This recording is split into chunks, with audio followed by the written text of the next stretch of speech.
সম্মানিত দর্শক শ্রোতা মণ্ডলী, আমি আপনাদেরকে স্বাগত জানাচ্ছি আমার আরও একটি ক্ষুদ্র প্রয়াস। আজ আমি এসেছি পদ্মহেমধাম। আমার ক্ষুদ্র চ্যানেলটির নাম হচ্ছে বিডি রামেন কেডি।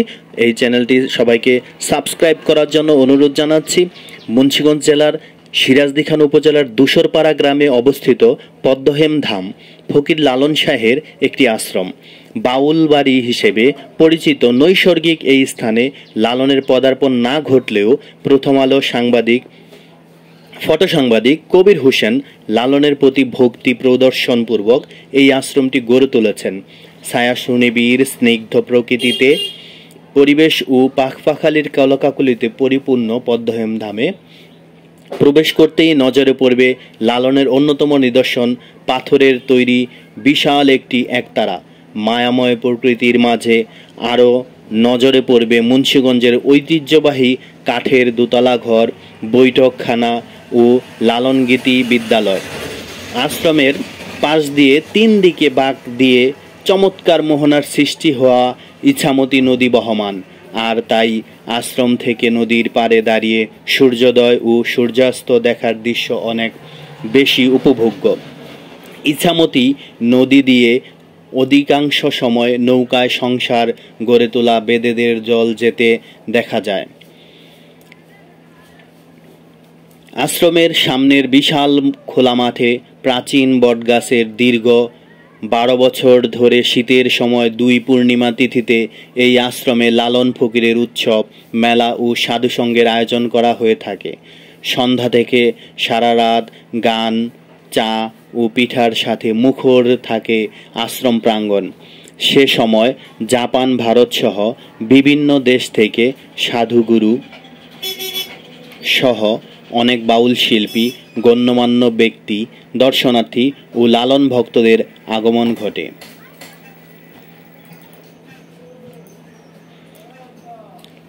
পদ্মহেমধাম প্রতিষ্ঠাতা কবির হোসেন, কবির একতারা শাহ। সত্যবল সুপথে চল ওরে আমার মন। 2003 সালে কবির হোসেন পাঠশালায় ফটো সাংবাদিকতা বিষয়ে স্নাতক প্রথম বর্ষের শিক্ষার্থী। সে বছরের 1 কার্তিক তিনি ক্লাসের বন্ধুদের সঙ্গে যান কুষ্টিয়ার সেউরিয়ায় সুফি দরবেশ লালন সাইজির মাজারে। সাইজির তিরোদান দিবস ছিল সেদিন। লালন ফকিরের মাজারের এক কোনায় একজন প্রবীণ তখন ভক্তদের শোনাচ্ছিলেন লালন সাইজির বাণী। ও আমার আপন খবর আপনার হয় না, একবার আপনারে চিনতে পারলে রে যাবে অজানারে জানা। সাধকের কণ্ঠে লালন সাইজির নিজেকে চেনার এই গান শুনে কবির হোসেন লালনের প্রেমে পড়ে যান। পরে ওই সাধককে গুরু হিসেবে মানেন কবির।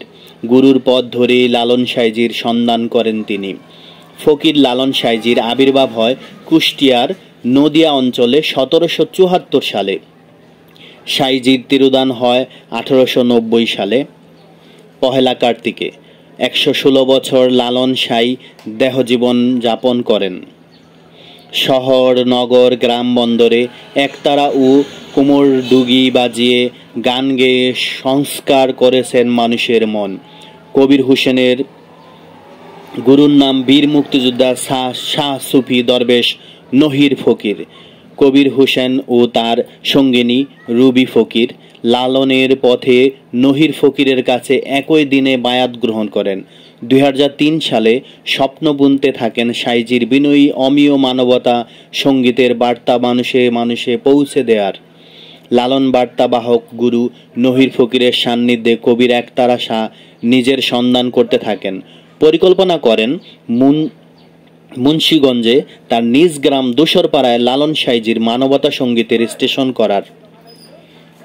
যাই হোক, 2005 সালে কবির হোসেনের নিজ বাড়ি মানবতার বাড়িতে প্রথম লালন সঙ্গীতের আসর করেন। 2006 সালে কবির গুরু নহির ফকিরের সভাপতিত্বে পদ্মহেমধাম লালন সাই বটতলায় লালন ফকিরের আধিঘরের খেলাফতধারী সাধুগুরুদের নিয়ে প্রথম সাধুসঙ্গ শুরু করেন। কবির একতারা শাহ লালন সাইজির একটি গান থেকে পদ্মহেম শব্দটি বেছে নিয়ে এই ধামের নাম রাখেন পদ্মহেম ধাম। পদ্মহেম ধামটির অবস্থান ধূসরপাড়ার দক্ষিণ পশ্চিমে ইছামতি নদীর ত্রিবেণীতে। 2005 সালে কবির হোসেন প্রথম আলোতে ফটো সাংবাদিকতা শুরু করেন। প্রথম আলোর 3 মাসের বেতনের টাকা দিয়ে লালন সাই বটতলাটি পাকা করেন তিনি। পুণ্যদমে প্রচার শুরু করেন লালন ফকিরের মানবতার বার্তা। ধূসরপাড়া গ্রামের আত্মীয় স্বজন, পাড়াপড়শি, ভাই ভাতিজা, বোন, চাচা চাচি, মামা মামি ও দেশের অসংখ্য মনের মানুষ সাংবাদিক কবির হোসেনের লালনকে সাদরে গ্রহণ করেন। পদ্মহেম ধাম পৃথিবীতে দ্বিতীয় বৃহত্তম লালন সঙ্গীতের আশ্রম। সাইজির পদ্ম পরম্পরা, মানুষ ভজলে সোনার মানুষ হবি, মানুষ ছাড়া খেপারে তুই মূল হারাবি। জয় হোক মানবতার, জয় হোক সর্বপ্রাণের, জয় গুরু। যাই হোক, ধন্যবাদ জানাচ্ছি আমার সফর সঙ্গী, আজকে আমার কলিগ প্লাস বন্ধু অভিজিৎ মণ্ডলকে, এবং আরও একজন আমার বন্ধু, সে হচ্ছে এই অত্র এলাকার একজন প্রাথমিক বিদ্যালয়ের শিক্ষক জনাব নাজমুল হোসেন। নাজমুল হোসেনকে আমি আমাকে সঙ্গ দেওয়ার জন্য ধন্যবাদ জানাচ্ছি। আমরা আজ এখানে এসেছি, হঠাৎ করে আমাদের আজকের এই আয়োজন। ছুটির ফাঁকে আমার এক বন্ধু আজকে বলল যে সে পদ্মহেম ধাম দেখতে চায়, তো তার এই উছিলায় আমার এখানে আসা। ফকির শাহ কবির ভাইয়ের